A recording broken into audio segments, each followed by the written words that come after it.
North Korea.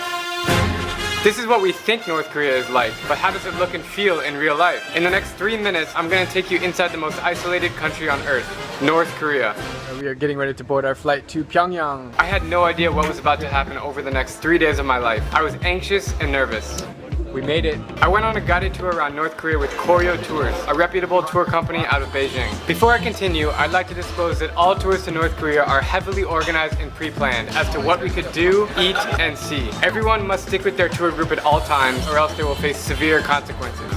Also, this is not a video about politics, so please make your own judgments and take everything I say with a grain of salt. I put together this short video to give you an inside look of North Korea from my own personal experiences, and I'm not oblivious that what I saw was a skewed perspective of the realities that may exist behind closed doors. Why did I go to North Korea? Other than my journey to visit every country in the world, I've been fascinated by North Korea since I took a college class about the DPRK. 2 months after I graduated college, I moved to South Korea to teach English for 18 months. While living in Seoul, I familiarized myself with Korean culture, traditions, and I learned how to speak Korean conversationally. Why are there 2 Koreas in the first place? On June 25th, 1950, the Korean War began when 75,000 soldiers from the north bombarded across the 38th parallel, the boundary between the Soviet-backed communist north and the pro-Western Republic south. American troops soon entered to battle on South Korea's behalf. After 3 long years and some 5 million casualties later, the Korean War ended and a thick border was built on the 38th parallel, known today as the Demilitarized Zone. The 2 Koreas have technically still been at war for the last 65 years because no peace treaty has ever been signed.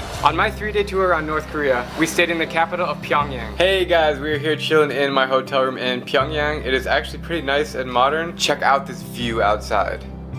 We covered a lot of ground in 3 days, and I never once felt unsafe, harassed, or in trouble. I did feel a little intimidated by the numerous military officers and police on every corner, but I knew I'd be fine as long as I didn't break any rules. We walked through the main squares of Pyongyang, visited monuments, we were at the top of the Juche Tower, took the metro, ate at restaurants, drank local beer at bars, sang karaoke, played ping pong, went bowling, and went to the circus. I even had the chance to have conversations in Korean with several locals, which was a special experience for me. 안녕. 맛있어요? He's fascinated by your ginger hair. That's all he cares about. One of the highlights of the trip was running a 10K in the Pyongyang Marathon. We're about to run in the Pyongyang Marathon. Look at all the people! It started and ended in a giant stadium filled with 50,000 screaming Koreans. It was an incredible feeling. I also enjoyed taking the underground metro, the deepest public transportation system on earth. And it was bizarre to see thousands of people on the streets practicing their celebrations for an upcoming holiday.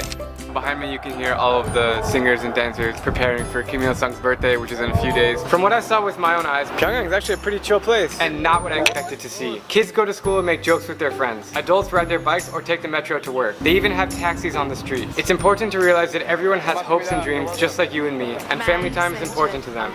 They are specifically talented when it comes to music, singing, dancing, sports, and acrobats. People are people. It's their wedding day and we're taking photos with them.